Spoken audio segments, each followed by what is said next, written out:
Once upon a time, deep in the Silverleaf Forest, there was a small and peaceful village, where the branches of the trees reached up to the sky.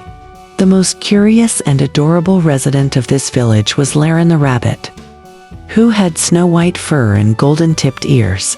Larin's favorite thing was to wander through the forest and discover new places. But above all, he had an endless curiosity about what lay beyond the trees.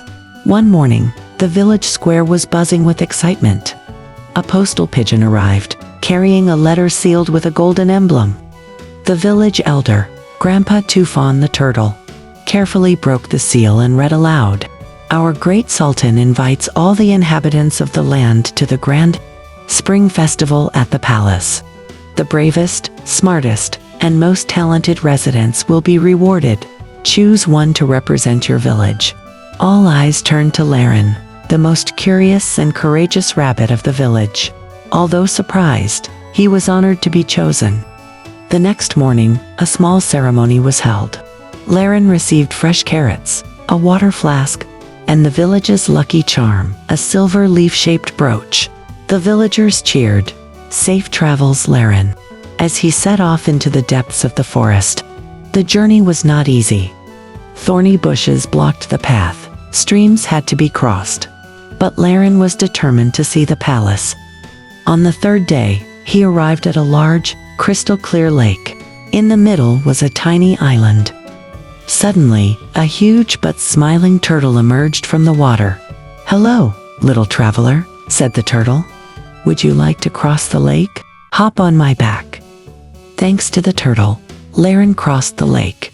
Soon, the dense forest gave way to wide meadows and paved stone roads. At sunset, Larin saw the magnificent palace with golden domes shining in the last light of day. Two large guards stood before the enormous gates. "Stop! Who goes there?" one guard demanded.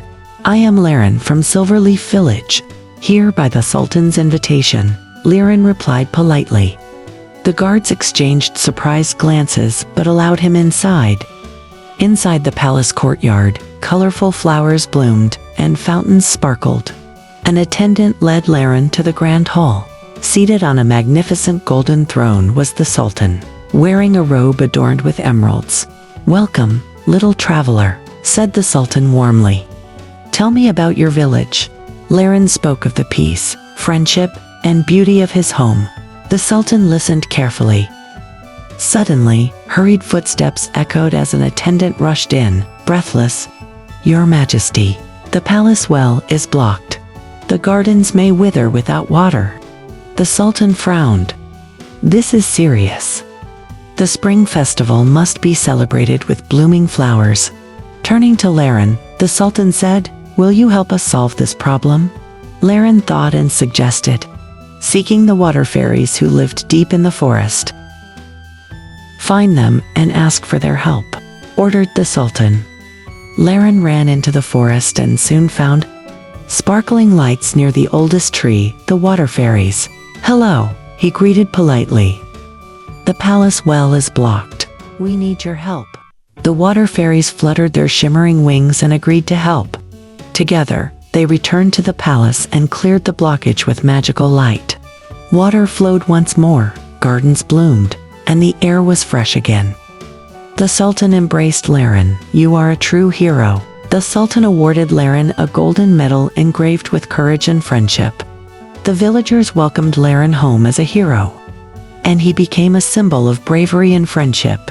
Life in Silverleaf Village continued happily and peacefully ever after.